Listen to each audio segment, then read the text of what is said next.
Okay, in this video, we're just going to go over briefly the four primary factoring methods. The four methods are greatest common factor, grouping, quadratics, and the difference of two squares.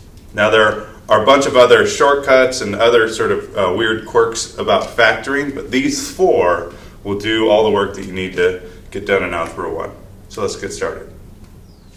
The first two we're going to start with are the greatest common factor and grouping. Now these two are related.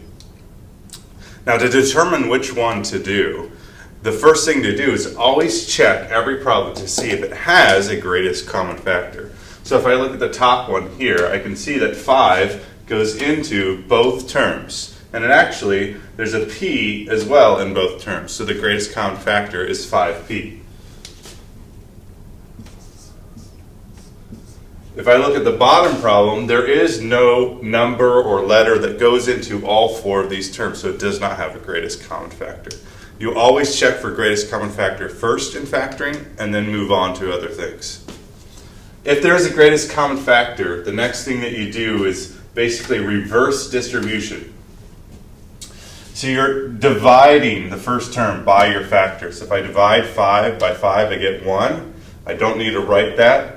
P cubed divided by p is p squared. So it's kind of like removing this by division. Likewise here, minus 10, always remember that this sign is included. So minus 10 divided by 5 is minus 2. If I take out the p in here, I'm just left with the q. And that would be my factoring by greatest common factoring. If greatest common factoring doesn't work, and you have 4 terms, or 6, or 8, or some multiple of 2 greater than 2, you can actually use what's called grouping. And this doesn't always work. If it's factorable, it'll work. But if it's not, it won't work. And that's something you'll see in a second here. Grouping, how you do is you group the first 2 and the last 2. And then you just do the exact same thing we did up there, greatest common factor. So I look at these two, the greatest common factor of 6 and 3 is 3. The greatest common factor of x cubed and x squared is x squared. It's always the lowest of the two powers.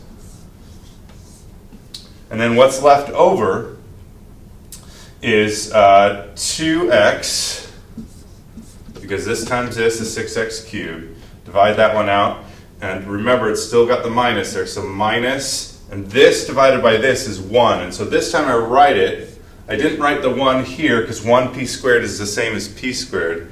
But when there's nothing else but the 1, you should write it. You have to write it. And I made a slight mistake here. Really, you should actually box this, because that term right there, should the positive or negative should stay out where it is. Okay, now what's the greatest common factor of 2x and negative 1? 2x and negative 1. There isn't one, so the greatest common factor is 1. And so that's what you're going to write on the outside here, 1. And if I pull 1 out, if I divide by 1, everything inside is going to stay the same as it was before, so 2x minus 1. And in grouping method will only work if what's in the parentheses is 100% identical. And in this case, I have 2x minus 1 here and 2x minus 1 here. If those aren't identical, then either it's not factorable or there's some other things tricks you might need to try. And then the last step is pretty easy, actually.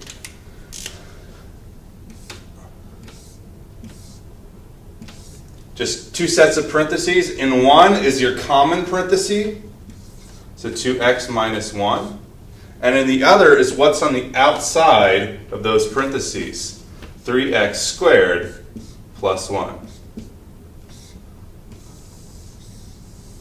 Now for the sake of this video, we don't have the time to go into why this works and why this is the way it is. If you want to ask me that separately, that is totally a great question to ask. Okay, so the next 2 methods we're going to do are quadratics and the difference of 2 squares. Now you can tell if something's a quadratic if it's in a very specific form, and that is the form ax squared plus bx plus c. Now this can be rearranged. If your 3x squared here was over here, it said plus 3x squared, it's still a quadratic. It doesn't have to use the letter x, it can use any other variable, but that is the form that a quadratic will always take. So up here we have a quadratic. And then the other method that we're going to do is difference of two squares, and we'll see that, identify that in just a moment. So for a quadratic, how you factor them, every single one will work this way. There are some special cases where there's a shortcut that's possible, but we're going to focus on the method that always works. So this is what you do. First you identify what a, b, and c are. So in this case, ax squared, that's 3x squared. My a is 3. Plus bx, it says minus 11x, so my b is negative 11. And then plus c, and I got plus 6, so c is 6. Okay. The next thing that you do, and this is a little bit complicated, but when you do this multiple times, it'll become a pretty straightforward method because it always works if it's factorable, is that you take whatever a is and whatever c is, you multiply them together. So a times c, here is 3 times 6 is 18. Okay. And then you're going to find two numbers that multiply to 18 and add to negative 11. So multiply to what a times c is and add to what b is. Okay? And the best way to do this, if you're not someone who's just going to immediately identify the numbers, is just to start writing out, starting at 1, what multiplies to 18. So 1 times 18, 2 times 9, 3 times 6, and then if I kept going, it'd be 6 times 3, and so forth. I've already got the whole list. Now, if I look at this, none of these add up to negative 11.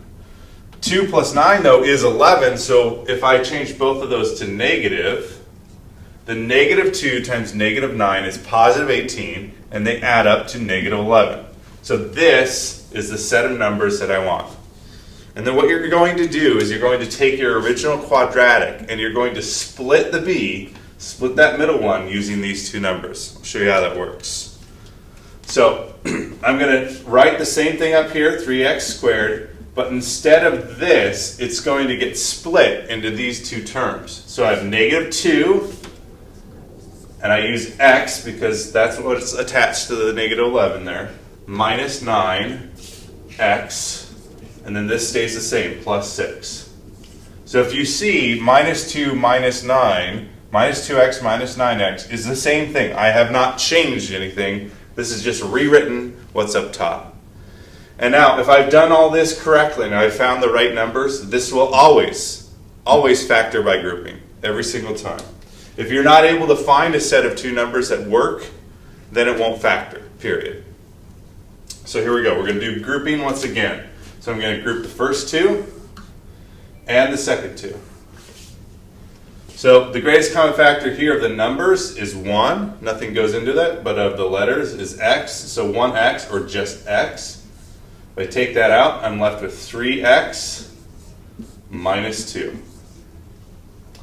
And then over here, the greatest common factor of 9 and 6 is 3. But this is something that is very, very important. You always keep the sign here on the outside. So minus 3. And since I'm taking out a minus 3, if I divide this term by minus 3, that's positive 3x. And if I divide this term by minus 3, it's negative 2. It's very important that you preserve the sign. That the sign here stays here, and that when you do the reverse distribution, you're dividing out, that you divide with the sign. Otherwise, you're going to run into problems. Okay, and if you see here, 3x minus 2, 3x minus 2, those are the same. So great, we can go ahead and finish that off with grouping. So in one parentheses is the shared part, that's 3x minus 2. And it doesn't matter which parentheses you put first and which one you put last. It's not going to change your answer. And then what's on the outside is the other part of the factoring. And that's how you factor. You can factor any quadratic that will factor with this method. If you want to ever double test, you can go back through, distribute, and see if it simplifies to that. Okay, now, difference of two squares. How you identify a difference of two squares is they always come in the form where there's two terms. That's why it's called difference of two squares. And it's of the form a squared minus b squared. So there's a term that's squared, and you're subtracting another term that's squared. That's why it's called a difference of two squares. So if you look down here, 100a squared is the same as if 10a was squared. Think taking the square root. Can I take the square root of both of these things? The square root of 100 is 10. The square root of a squared is a. So this is 10a, the whole thing, squared. Minus 4b to the 6. The square root of 4 is 2. The square root of b to the 6 is b to the third, because b to the third is b to the third is b to the 6 squared. So this statement here is equivalent to this statement here as well. Okay, so I know it's now a difference of two squares. Now you don't necessarily have to write out this step, but this might be helpful to make sure that you got the right terms there. And then it's actually really easy. Once you identify that it's a difference of two squares and you identify what those square roots are, this is all that you have to do. You take the first term and the second term after you take a square root. So 10a, 10a. And notice I put it at the front of both of them. Here, 2b cubed, I'm going to write 2b cubed, 2b cubed, at the back of both of them. And in one of them I'm going to put plus, and in one of them I'm going to put minus. And that is it. Okay? Another way of thinking of it here is that this always factors in the form a plus b and a minus b. Meaning that I take the square root of the first one, goes there, square root of the second one, goes there, one's plus, one minus. And remember, this only works with a difference. If that says plus there, it won't work. All right, so those are your four factoring methods.